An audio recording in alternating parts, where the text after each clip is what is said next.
illustrates the point that I'm trying to make. So if you're probably about 50 years old, this date and image might resonate with you. Does anybody know what this is? Yeah, so this is the Ocean Ranger. It was an oil rig that tipped over and sunk in a storm off the south coast of Newfoundland, or east south coast of Newfoundland. And there were no survivors, so 84 of the workers died when that rig tipped over. And my uncle was on that rig. He was 23 years old. And before I get into it, I feel like it's important to set this up properly. Families in Newfoundland are like nothing I have ever seen before. I think family is very important and strong in the Maritimes, but what I've learned is there's a different level of something about Newfoundland families. And the only thing I can figure is we never would have survived as a culture on a rock in the North Atlantic if we didn't kind of cling on to each other and figure it out. And just to illustrate, I went to school in Nova Scotia, on the southern shore of Nova Scotia, to learn French. So I was just out of high school. I was pretty far from home. It was a 10-hour drive to the ferry to get to Newfoundland. And I was in the language lab. I had the headphones on, and I got a tap on my shoulder, and I turned around. It was the director of the university, who had never spoken to me, individually. He said, "Your mother's here." I said, "My mother's here?" "No." I said, "My mom's not here. I don't think she knows where I am or how to get here. She's definitely not here." "No, your mom's here. Come with me." So I went with him, and he brought me into this large room, and there were two elderly ladies there that I had never seen before in my life. And I looked at him, and you weren't allowed to speak English when you went to school to learn French there. So I spoke to him in French, and they didn't speak. I didn't know. So I said to him, "Do they speak French?" And he said, No, it's fine." These were friends of my great-great aunt. So my great-grandmother's sister's friends, you follow? Who lived an hour away from the university, heard I was there, came to find me, to say hello, and ask if I needed anything. So that's what I'm talking about, right? That's pretty typical. So my uncle, the loss of my uncle, was very, very tough on our family. It was my dad's brother. My dad's the oldest of 6 children, and David was 11 months younger than my father. And I was 4 when this happened. So I don't remember, and I certainly didn't appreciate exactly what had happened. But what I do remember is the sadness. I remember a sadness and a loss because we were tight, and I spent a lot of time with him. And then as I went to school, because I would have started school a year later, I really started to kind of get a sense of this was a big deal, because my family name were the only Boutchers in Corner Brook. So as soon as I said my name, "Oh, your uncle was on that rig." Yes, he was. So I learned very early that this was devastating, even though I didn't understand it.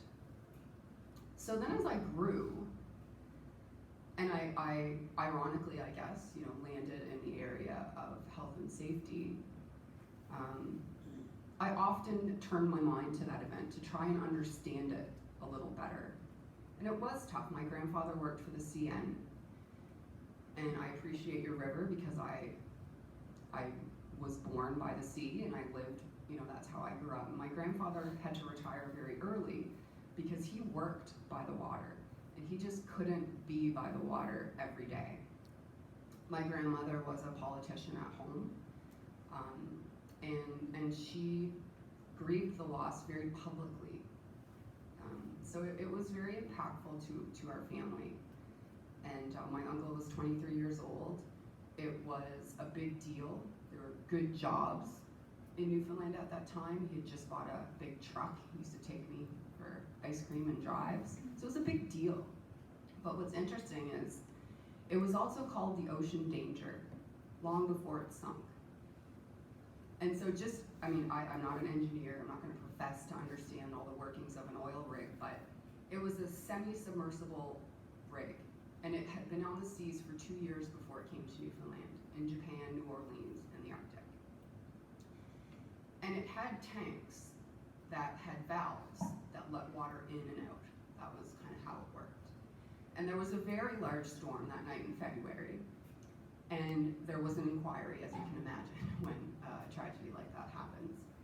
And when I read the outcome of that as an adult, it was just very, it was very standard, I think, as to what the recommendations and the findings were. So the findings were that a rogue wave had hit and broken a porthole, which got water onto the electric panels that controlled the valves that let water in and out. And so water became uneven, the rig tipped over, and it sank.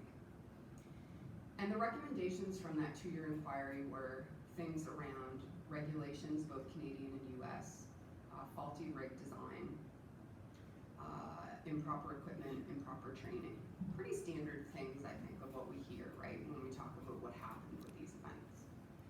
And then as I read about it, and again, learned more and thought more about this idea of culture and leadership and what do we do, I've looked back at that with a bit of a different mindset. Because it's interesting, there was another oil rig that night just 20 miles from the Ranger, and note there wasn't an incident or an injury with that rig.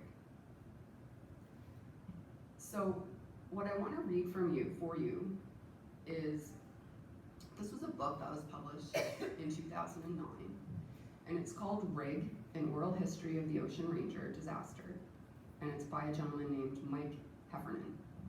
And what Mike did was he interviewed people who had worked on the Ocean Ranger, but were not on it that night, to better understand what it was like on that rig. So I want you to keep in mind the points I'm trying to make about relationships and how small things have a big impact. So each chapter in this book is from the point of view of a different person, a different worker. So this person writes, he was a roustabout on the rig. Don't exactly know what his responsibilities were, but that was his title. And he writes, during my time off, I worked at the office on Topsail Road in St. John's. I was privy to a lot of things the other guys weren't, and it became obvious to me that the rig supervisors were trying to cut costs at any expense. We didn't have survival suits, just a few dozen asbestos helicopter suits the whole crew shared, and which were commonly referred to as body bags. Through the course of a few hundred trips, the material got worn, and when you put your boot down the leg, it would go straight through the side. They needed to be replaced. So down in the motor room, I explained to Kent we had to order new ones. He turned to me and said, Dave, there's 16,000 people looking for your job. I told him thanks and I walked out. And the book is kind of full of those types of things. So a very small comment, small interaction. But you can imagine the impact of that, right? And it's those interactions that we all have every single day that send a message, and how we respond when people bring things up. And I share this today. It's an old, it's been a long time, and there's been, significant accidents since. We had the helicopters go down, heading out to a rig not that long ago. But I still think there's lots to learn from any, tragedy that happens in our backyard. So I wanted to share that with you.